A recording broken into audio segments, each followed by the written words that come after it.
Bora, moçada! Assunto dessa aula: como deixar uma equação química equilibrada, balanceada. Lembra que para que uma equação fique equilibrada, absolutamente tudo que tem de um lado da equação tem que ter do outro. Princípio de Lavoisier: nada se perde, nada se cria, as coisas apenas se transformam. Então vejamos como que isso deve ser feito. Há métodos para se deixar uma equação química balanceada, equilibrada.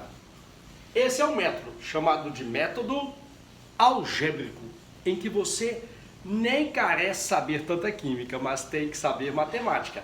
Matemática fundamental, resolução de equações do primeiro grau ainda, primeiro grau. Então vejamos como seria o balanceamento de uma equação química usando o tal método algébrico. Observa. Imagine que eu tenha uma equação química assim, ó: nitrogênio reagiu com hidrogênio para produzir amônia, gás amoníaco. Com uma simples inspeção, dá para você ver que a equação não está balanceada. Repara, do lado esquerdo da equação, eu tenho dois átomos de nitrogênio.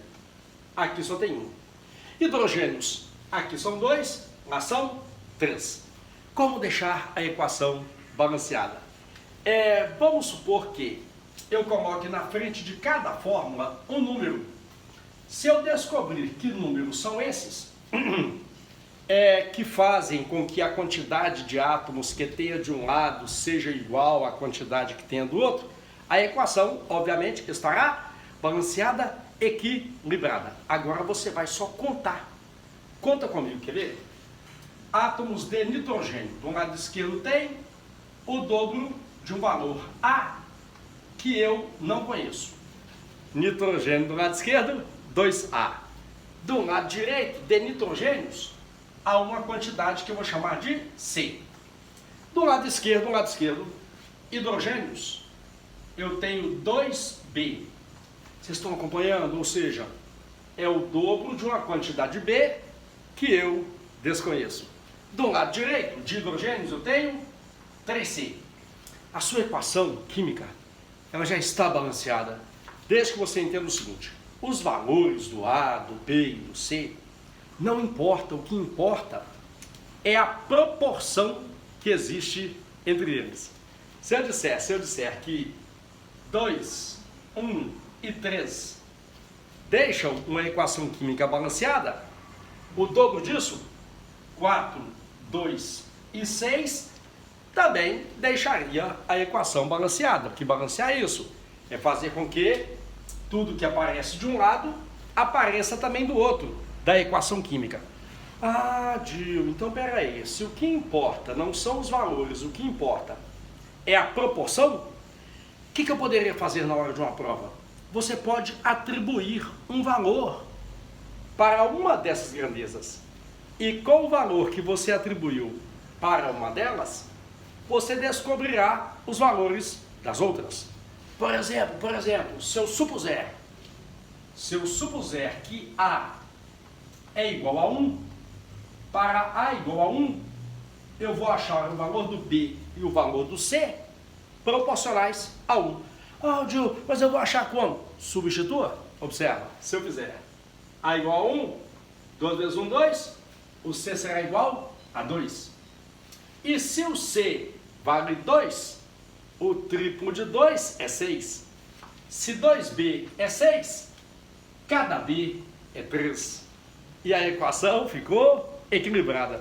Para o desencargo de consciência, substitua no final. Se você colocar aqui 1, eu passo a ter 2 átomos de nitrogênio. Como o C também vale 2, C é 2, 2 átomos de nitrogênio. Se eu colocar aqui, no lugar do B, o número 3, 3 vezes 2, 6. Como o C é 2, o dobro de 3 também é 6. E a equação ficou balanceada e você não ficou tentando imaginar que números poderiam ser esses. Vou recapitular. Apareceu uma equação para você deixar balanceada. Na frente de cada fórmula, põe uma letrinha. Depois você vai montar equações matemáticas contando. Tudo que tem de um lado tem que ser igual ao que tem do outro. Depois se torna a questão se torna uma questão de matemática. Mais um exemplo sobre o método algébrico. Imagine que você tenha que deixar a seguinte equação química balanceada. Por exemplo, situação química esta. Hidróxido de sódio, NaOH, reagiu com cloro, formando NaCl, cloreto de sódio, formando clorato de sódio e água. E você quer descobrir que números deixariam essa equação química balanceada? Você pode usar as letras que você quiser. Observa, eu vou chamar aqui de B, aqui eu vou chamar de A, aqui de C, aqui D e aqui E. Agora vamos montar equações matemáticas que representem isso, que tudo que tem de um lado absolutamente tem que ser igual ao que tem do outro lado. Vamos contando, quer ver? Sódio do lado esquerdo tem B. Sódio do lado direito, você reparar bem, sódio do lado direito, tem sódio aqui e aqui. Então de sódio do lado direito eu tenho uma quantidade C mais uma quantidade D. Importante, se o mesmo elemento aparecer em várias das fórmulas, na equação matemática ele vai aparecer também representado várias vezes. Sigamos, sódio já foi. Oxigênios do lado esquerdo eu tenho B. Do lado direito eu tenho de oxigênios o triplo de D mais E. 3D e o E. Hidrogênios do lado esquerdo eu só tenho B. Hidrogênios do lado direito 2E. Falta só o cloro. Cloro do lado esquerdo eu tenho 2A. Perceba que eu inverti. Eu poderia ter colocado A aqui e B aqui. Por que da inversão?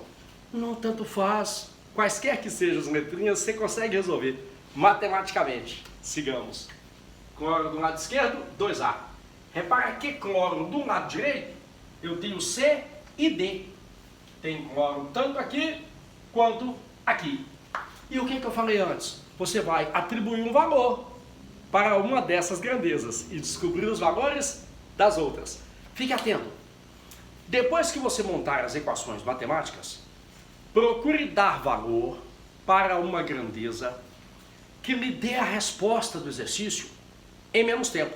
Por exemplo, se eu supuser, nesse caso, que o A é 1, 2 vezes 1, 2. C mais D é 2.